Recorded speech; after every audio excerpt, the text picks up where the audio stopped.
Hello students, welcome to RHchemistry. So ಈ ವರ್ಷ PUC examination ಅಂದರೆ ಸೆಕೆಂಡ್ PUC ಎಕ್ಸಾಮಿನೇಷನ್ ಬರೀತಾ ಇರುವಂಥ ಅಭ್ಯರ್ಥಿಗಳಿಗೆ ಮಾರ್ಚ್ 9ರಿಂದ 29ರವರೆಗೆ ಏನು ಸೆಕೆಂಡ್ PUC ಎಕ್ಸಾಮ್ ನಡೀತದೆ, ಅದಕ್ಕೆ ವಿದ್ಯಾರ್ಥಿಗಳು ಸಾರಿಗೆ ಸಂಸ್ಥೆ ಅಂದರೆ ಗೌರ್ಮೆಂಟ್ ಬಸ್ಗಳಲ್ಲಿ ಉಚಿತವಾಗಿ ಪ್ರಯಾಣ ಮಾಡ್ಬೋದು. ಎಲ್ಲಿಂದ ಎಲ್ಲಿವರೆಗೆ ಅಂತಂದರೆ, ಸೊ ತಾವು ಇರುವ ಸ್ಥಳದಿಂದ ಎಲ್ಲಿ ನಿಮ್ಮ ಎಕ್ಸಾಮ್ ಸೆಂಟರ್ ಇದೆ ಅಲ್ಲಿಗೆ.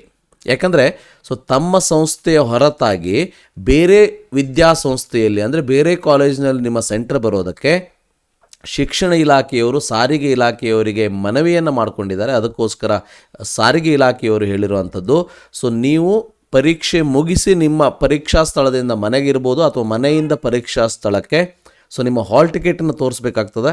ಹಾಲ್ ಟಿಕೆಟನ್ನು ನೋಡಿಬಿಟ್ಟು ಯಾವುದೇ ಸಂಸ್ಥೆಯ ನಗರ, ಉಪನಗರ, ಸಾಮಾನ್ಯ ಹಾಗೂ ವೇಗದೂತ ಬಸ್ಗಳಲ್ಲಿ ಉಚಿತವಾಗಿ ಪ್ರಯಾಣ ಮಾಡೋದಕ್ಕೆ ಅವಕಾಶ ಮಾಡಿಕೊಡಲಾಗಿದೆ. ಇದೊಂದು ಇನ್ಫಾರ್ಮೇಷನ್ ನಿಮಗೆಲ್ಲ ಗೊತ್ತಿರಲಿ. ಬಸ್ಸಲ್ಲಿ ಹೋಗಬೇಕಾದ್ರೆ ನಿಮ್ಮ ಒಂದು ಹಾಲ್ ಟಿಕೆಟ್ ಏನಿದೆ ಅದನ್ನು ಕಂಡಕ್ಟರ್ಸ್ಗೆ ತೋರಿಸಿ ಅವರಿಗೆ ಇನ್ಫಾರ್ಮೇಷನನ್ನು ಹೇಳಿ. Thank you for watching. Have a nice day.